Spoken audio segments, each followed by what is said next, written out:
ప్రభునామానికే మహిమ కలుగునుగాక. కూడి వచ్చిన మీ అందరికీ, కర్మల ఆత్మీయ సహవాస సంఘ విశ్వాసులందరికీ మన ప్రభువును ఆయన ప్రియ కుమారుడునైన యేసుక్రీస్తు వారి శ్రేష్టమైన నామంలో శుభములు మరియు అందరికీ వందనాలు. పరమగీతము 7వ అధ్యాయాన్ని మనం ధ్యానం చేసుకుంటున్నాం. పరమగీతము 7వ అధ్యాయం.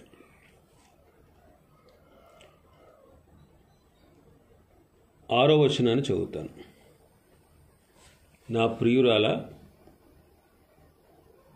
ఆనందకరమైన వాటిలో నీవు అతి సుందరమైన దానవు, అతి మనోహరమైన దానం. మళ్ళీ చదువుతానండి. నా ప్రియురాల, ఆనందకరమైన వాటిలో నీవు అతి సుందరమైన దానవు, అతి మనోహరమైన దానవు.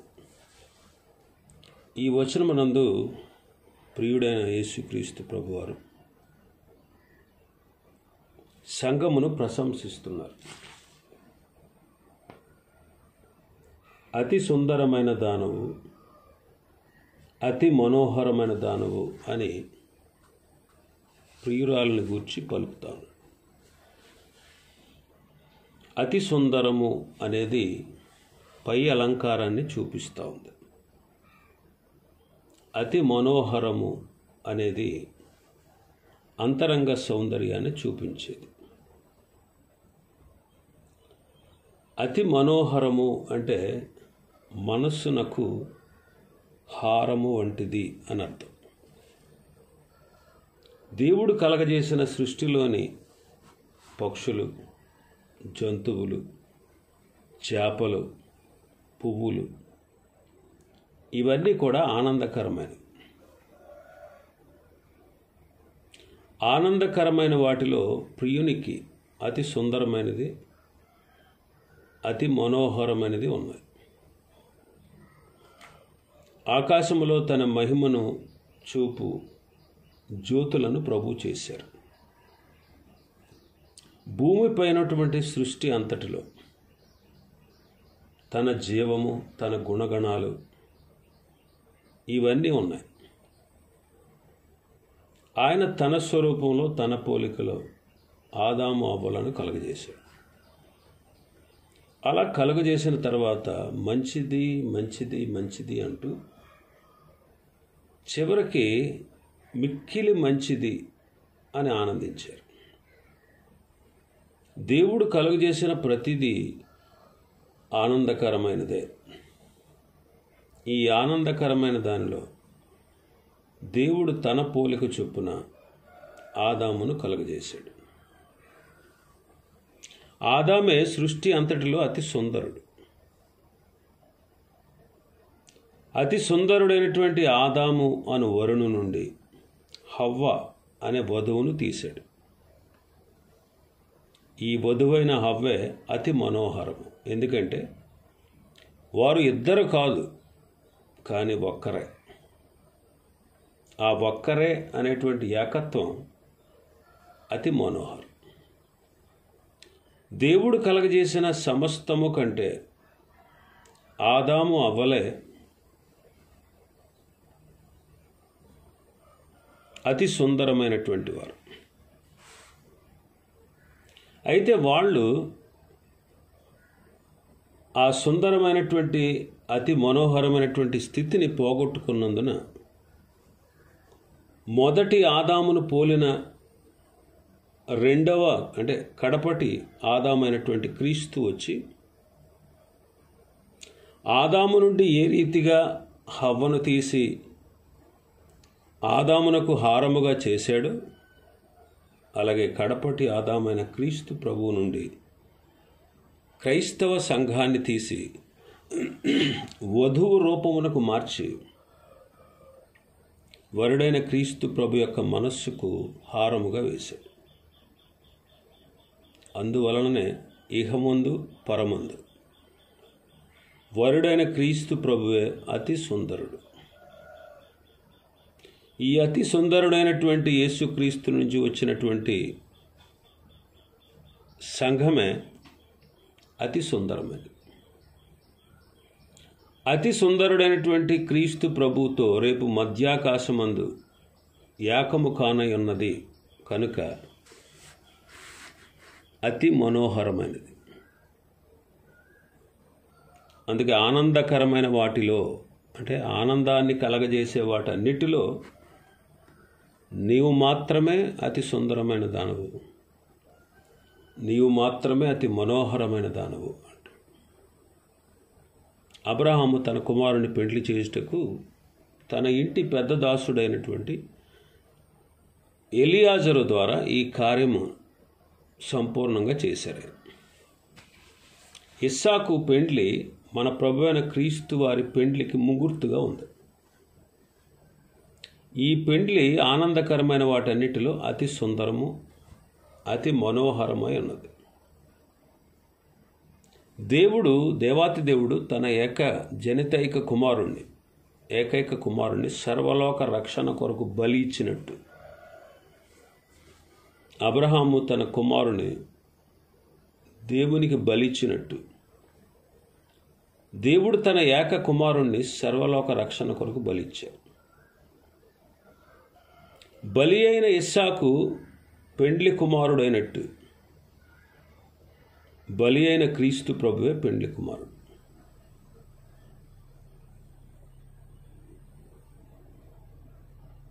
కుమారుడైన క్రీస్తు అని ఎందుకన్నామంటే దేవుడే మనుష్యుడుగా వచ్చాడు కాబట్టి మనుష్య కుమారుడు అన్నారు. అబ్రహాము తన స్వజనులలో నుండి పెండ్లి కుమార్తెను తీసుకుని వచ్చుటకు తన ఇంటి పెద్ద దాసుడని ఎలియాజరును పంపినట్టు తండ్రి అయిన దేవుడు తన కుమారుణ్ణి క్రీస్తు ప్రభువును వధువునకు తనకిష్టమైన వధువును అంటే తనకిష్టమైనటువంటి జనాన్ని వధువుగా చేసుకొనుటకు పరిశుద్ధాత్మను పంపారు. అబ్రహాము పెద్ద దాసుని మాత్రమే కాక తన తోటి సేవకులను కూడా పంపాడు. అలాగే ఈ దినాల్లో దేవుడు పరిశుద్ధాత్మను మాత్రమే కాక సేవకులను పోలినటువంటి పరిశుద్ధులను కూడా పంపుతా ఉన్నాడు.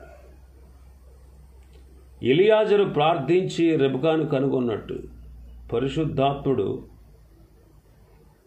రక్షించబడు వారి యొక్క ఆత్మలకు సంచకరువుగా ఉండి ఉచ్చరింపశక్యము కాని మూలుగులతో పెండ్లి కుమార్తె సంఘంలోనికి రావలసిన వారిని ఆయన జత చేయిస్తూ ఉన్నాడు.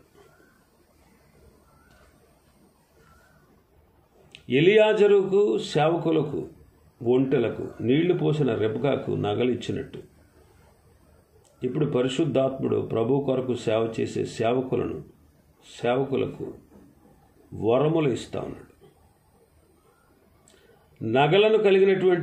నగలను పొందుకున్నటువంటి రెబెకా మా ఇంటి వద్ద మీకు వసతి ఉంది అని తీసుకుని వెళ్ళినట్లు ఈ దినాల్లో కూడా పరలోక వాస్తవ్యులు పరిశుద్ధాత్మను తమ హృదయమందు ఆహ్వానించి రెబెకా వారికి ఆతిథ్యం ఇచ్చినట్లు విశ్వాసులు కూడా పరిశుద్ధాత్మకు హృదయంలో తావిస్తూ ఉన్నారు. రెబెకా ఇంటికి వెళ్ళినటువంటి ఎలియాజరు ఆ ఇంటి వారందరినీ కూర్చుండబెట్టి తాను వచ్చిన పని ఏదో చెప్పి అబ్రహామును గూర్చియు దేవుడు అబ్రహామును ఆశీర్వదించిన ఆశీర్వచనములను గూర్చియు అబ్రహామునకు కలిగిన సమస్త వైభవములను గూర్చియు అబ్రహాము ఆశీర్వచనములన్నిటికీ కారకుడైన తన ఏకైక కుమారుడైన ఇస్సాకును గూర్చి చెప్పినట్లు ఈ దినాల్లో కూడా పరిశుద్ధాత్మ దేవుడు పరలోకపు తండ్రి అయిన దేవుని గూర్చి పరమందు ఆయనకు కలిగిన భాగ్యాన్ని గూర్చి అన్ని వచనములకు కారకుడైన పెండ్లి కుమారుడైన క్రీస్తు ప్రభువును గూర్చి విశ్వాసులకు తెలియజేయచ్చు ఉన్నారు. ఎలియాజరు రెబెకాను ఇస్సాకుకిచ్చి పెండ్లి చేయుటకు నిర్ణయించుకున్నట్లు ఈ దినములలో కూడా పరిశుద్ధాత్ముడు విశ్వాసులైన వారు పెండ్లి కుమారుడైన క్రీస్తు ప్రభువును వరుడుగా అంగీకరించుటకు, సంఘము కూడా పెండ్లి కుమార్తెగా ఉండుటకు ఈ నిర్ణయం దేవుడు చేశాడు. ఎలియాజరు వెండి నగలు, బంగారు నగలు, వస్త్రాలు పెండ్లి కుమార్తె అయిన రెబెకాకు ఇచ్చారు. సహోదరునికి, తల్లికి విలువ గల వస్తువులు ఇచ్చారు. పెండ్లి కుమార్తె యొక్క అంతస్తుకు తయారవుతున్నటువంటి విశ్వాసులకు పెండ్లి కుమార్తె యొక్క రూపాన్ని కలగడానికి పరిశుద్ధాత్ముడు ఆభరణములను, ఆత్మ సంబంధమైన వస్త్రములను ఇచ్చి సంఘమును పెండ్లి కుమార్తెగా అలంకరించుచున్నారు. రెబెకా ఇంటివారు ఎలియాజరుతో 10 దినములైనా మా యొద్ద ఉండనెమ్ము అని కోరుకున్నారు. వాళ్ళు ఎలియాజరు, దేవుడు నా ప్రయాణాన్ని సఫలం చేశారు కాబట్టి నాకు తడవు కానీక నన్ను పంపించండి అన్నారు. అలాగే కొన్ని ఆటంకాలు, అవరోధాలు నేటి దినాల్లో సంఘానికి కలుగుతూ ఉన్నాయి. సంఘంలో కూడా నామకార్థ క్రైస్తవ్యం పెచ్చిపోతూ ఉంది. లోకాన్ని సంఘంలోనికి తీసుకొచ్చి సంఘాన్ని అపవిత్రం చేసేటువంటి నామకార్థ క్రైస్తవులు కూడా నేటి దినాల్లో ఉన్నారు. దేవుడు తన ప్రయాణాన్ని సఫలం చేశాడు కాబట్టి నాకు తడవ కానివద్దు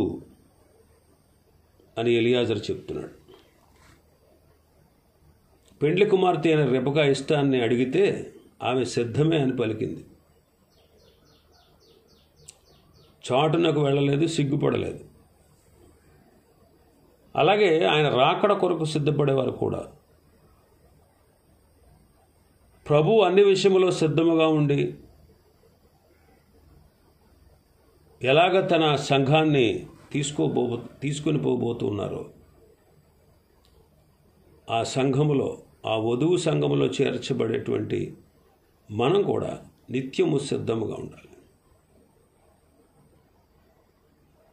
ఈ సిద్ధమైనటువంటి రెబెకాను వారి ఒంటెల మీద కూర్చొని పెట్టుకుని ఇస్సాకు దగ్గరికి తీసుకుని వెళ్ళారు.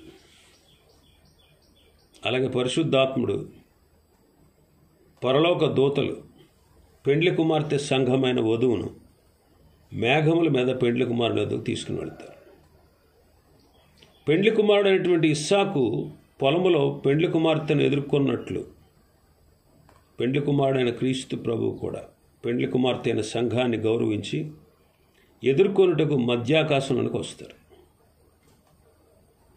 రెబెకా, ఇస్సాకులు పొలములో కలుసుకొని శారా గుడారంలోకి వెళ్ళినట్లు పెండ్లి కుమార్తె అయిన క్రీస్తు ప్రభువును, పెండ్లి కుమారుడైనటువంటి క్రీస్తు ప్రభువును, పెండ్లి కుమార్తె అయిన వధువు సంఘమును పరలోక నూతన యెరూషలేములోనికి ఆయన తీసుకుని వెళ్తారు. ఇస్సాకు తల్లి అయినటువంటి శారా గుడారం ఎట్టితో క్రీస్తు ప్రభునకు తల్లిగా ఉన్న యోధా మత సంఘము,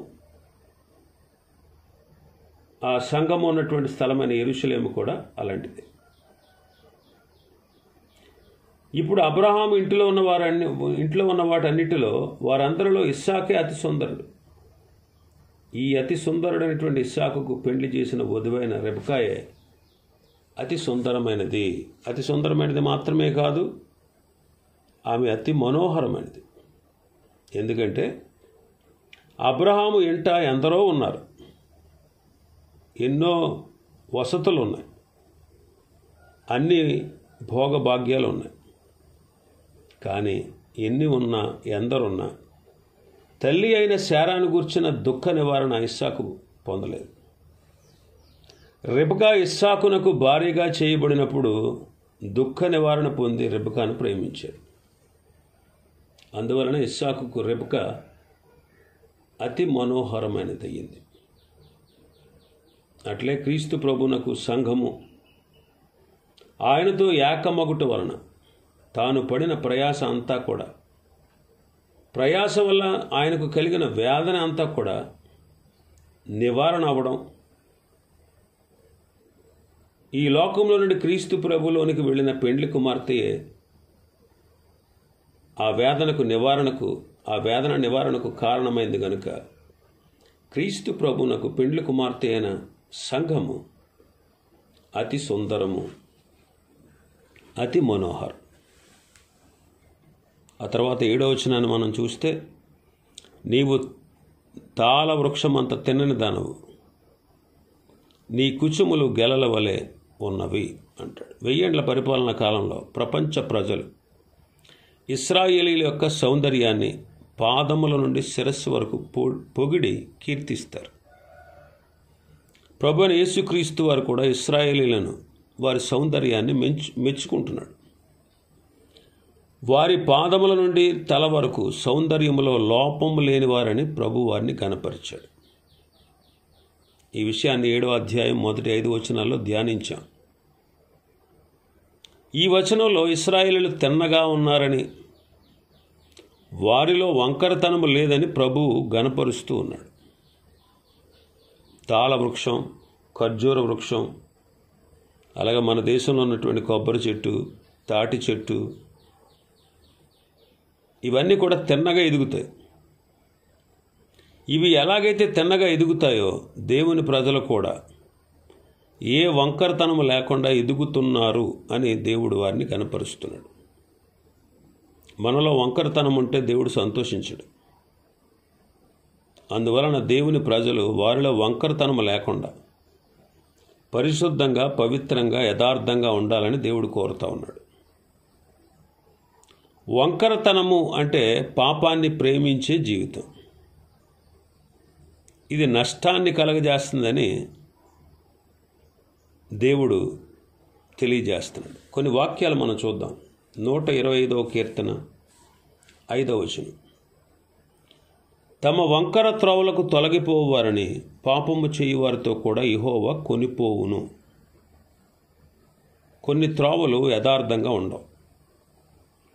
వంకరగా తిప్పే అపవిత్రమైన పద్ధతులు ఉంటాయి. అందువల్ల దేవుని బిడ్డలు వంకర త్రోవలకు తిరగకూడదు.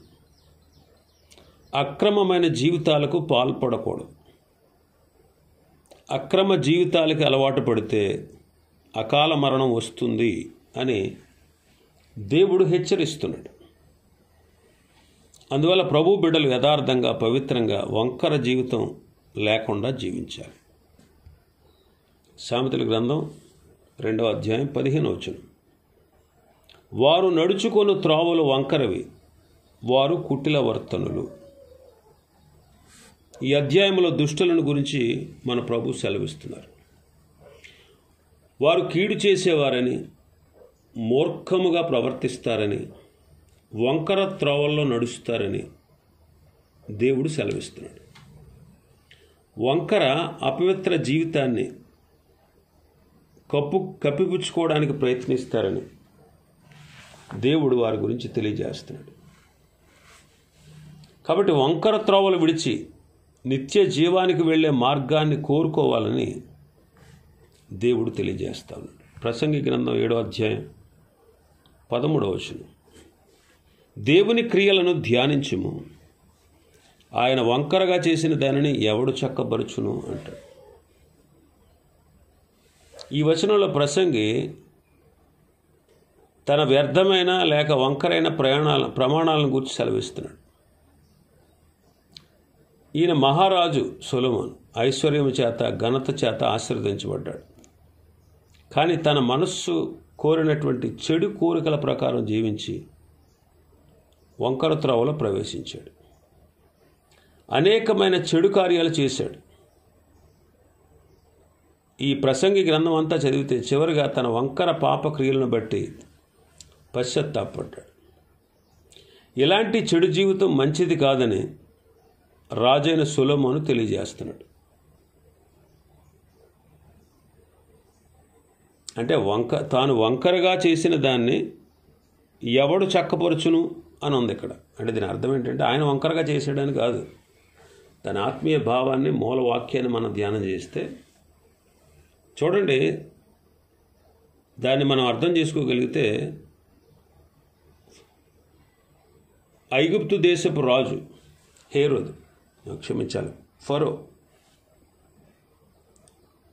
మొదటిగా తను కఠిన చేసుకున్నాడు. కొన్నిసార్లు కఠినమైన తర్వాత దేవుడు వచ్చేవరకు కఠినం చేశాడనమాట. దేవుని అద్భుతాలు చూసి మారలేదు వాడు. ఆ కార్యం జరిగిన తర్వాత మళ్ళీ కఠినమయ్యేవాడు. ఇలాగ మొదట తాను కఠినం చేసుకున్నాడు, చివరికి దేవుడే వాడిని కఠినపరిచాడు. అలా అన్నమాట. ఆ విషయాన్ని మనం గమనించాలి. కాబట్టి వంకర జీవితం ఎవరిలో ఉంటుందో వారు నాశనం అవుతారు. అందువల్ల దేవుని ప్రజలు యథార్థంగా తాళ వృక్షం వలె తిన్నగా ఉండాలని దేవుడు కోరుతున్నాడు. యెషయా గ్రంథం 40వ అధ్యాయం 4వ వచనం. ప్రతి లోయ ఎత్తు చేయవలను, ప్రతి పర్వతము ప్రతి కొండ అణచవలను, ప్రతి పర్వతమును ప్రతి కొండను అణచవలను. వంకరవి చక్కగాను కరుకైనవి సమముగాను ఉండవలను. వంకరవి చక్కగా కరుకైనవి సమముగా ఉండాలి. ఈ వచనం అవిధేయులైన ఇశ్రాయేలు గురించి చెప్పబడింది. వారు నీతి కార్యాలు చేశారు, దేవాలయాన్ని ప్రేమించారు. దేవాలయం అంటే మహా ఇష్టం. ఆ పనులు ఎక్కువగా చేశారు. దశమ భాగాలు దేవునికి ఇచ్చారు. ఉపవాస ప్రార్థనలు చేశారు. కానీ వారు రక్షణ పొందినట్లు ప్రభువును నమ్మలేదు. స్వనీతి మీద ఆధారపడ్డారు. ఇదే వారి యొక్క వంకరతనం. దేవుడు కోరిన పరిశుద్ధతను వారు అశ్రద్ధ చేశారు. రక్షణ మార్గాన్ని వారు త్రోసివేశారు.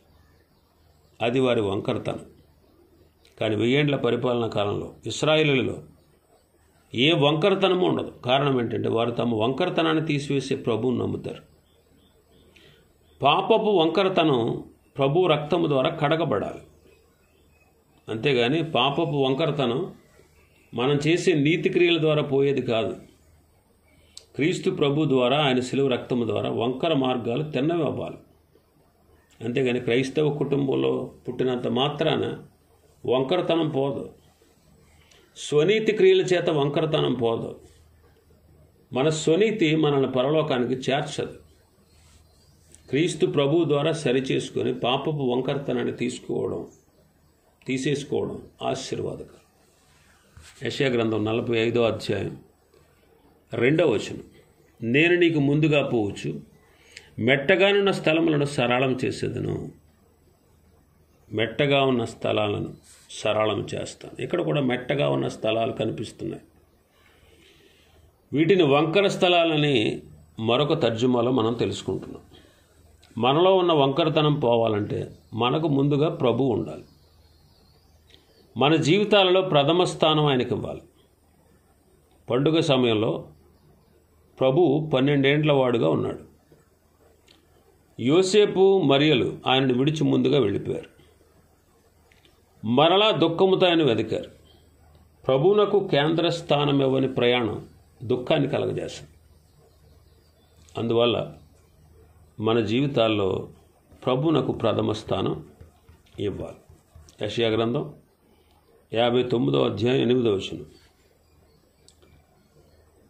వారు తమ కొరకు వంకర త్రోవలు కల్పించుకొనుచున్నారు, వాటిలో నడుచువాడెవడును శాంతి నందుడు. వారు తమ కొరకు వంకర త్రోవలు కల్పించుకొనుచున్నారు. ఈ వచనంలో రక్షించబడిన ఇశ్రాయేలీయులు అక్రమ ప్రవర్తనను ఎలా కొనసాగించారో దేవుడు తెలియజేస్తాడు. ఇశ్రాయేలీయుల కాళ్ళు పాపము చేయ పరుగెడతా ఉన్నాయి. వారు నిరపరాధులను చంపుతున్నారు. వారిలో పాపపు తలంపులు ఉన్నాయి. నాశనకరమైన మార్గంలో వారు నడుస్తున్నారు. శాంతి సమాధానం లేని జీవితాన్ని జీవిస్తున్నారు. వారి జీవితంలో అన్యాయం, అక్రమం ఎక్కువగా ఉన్నాయి. ఇట్టి ప్రవర్తనను వంకర ప్రవర్తన అని దేవుడు సెలవిస్తున్నాడు. ఇది దుర్మార్గపు ప్రవర్తన. రక్షణ లేకుండా ప్రార్థించిన, ఉపవాసం చేసిన అది వంకర ప్రవర్తన అవుతుంది. దుర్మార్గంగా ప్రవర్తించే ప్రవర్తన కూడా వంకర ప్రవర్తనే. అందువల్ల ఏ విధమైన వంకర ప్రవర్తన మనలో ఉందో జాగ్రత్తగా చూసుకోవాలి. దాని గురించి పశ్చాత్తాపడాలి. 1000 ఏండ్ల పరిపాలన సందర్భంగా ఇశ్రాయేల్ రక్షించబడిన తర్వాత వారిలో వంకర ప్రవర్తన ఉండదు. దేవుని బిడ్డలైన మనం కూడా వంకర ప్రవర్తన లేకుండా ప్రభువు కొరకు, ప్రభువు మహిమ కొరకు తిన్నగా, పవిత్రంగా, యథార్థంగా ఉండాలి. ఫిలిప్పీ పత్రిక 2వ అధ్యాయం 15వ వచనం. మీరు మూర్ఖమైన వక్రజనం మధ్య నిరపరాధులను, నిష్కలంకులను, అనింద్యులైన దేవుని కుమారులగునట్లు సణుగులను, సంశయములను మాని సమస్త కార్యములను చేయడు. అట్టి జనము మధ్య, ఏ జనం వాళ్ళు? వక్ర జనము. అట్టి జనము మధ్య మీరు జీవవాక్యమును చేతపట్టుకుని లోకమందు జ్యోతుల వలె కనబడుచున్నారు. వక్ర జనము అంటే వంకర జనం అని అర్థం. వీరు దేవుణ్ణి కానీ, దేవుని వాక్యాన్ని కానీ ప్రేమించరు. అపవిత్రమైన పాప జీవితాన్ని వారు ప్రేమించారు. లోకములో ఉన్న ప్రతి విధమైన దుష్టత్వము, భ్రష్టత్వాన్ని వాళ్ళు ప్రేమించారు. వీరు అపరాధాలు చేశారు, కళంకమైన జీవితాన్ని జీవించారు. దేవుని నమ్మిన వారు కళంకము గల జీవితం నుంచి కడగబడ్డారు. వారి వంకరతనం పోగొట్టుకున్నారు. కాబట్టి యేసుక్రీస్తు రక్తములో కడగబడితేనే, మన పాపములు క్షమించబడితేనే మనలో ఉన్న వంకరతనం పోతుంది. కాబట్టి క్రీస్తు రక్తము ద్వారా కడగబడిన పవిత్ర జీవిత అనుభవానికి మనం రావాలి. ఇది దేవుని యొక్క కోరిక. ఇంకా 7వ వచనాన్ని ప్రభు చిత్తమైతే రేపు మరింత విపులంగా మరికొన్ని విషయాలు ఈ వచనంలో మనం ధ్యానం చేసుకుందాం. దేవుడు ఈ వర్తమాన వాక్యాన్ని మన వెనుకడిలో ఆశీర్వదించును గాక. ఆమేన్.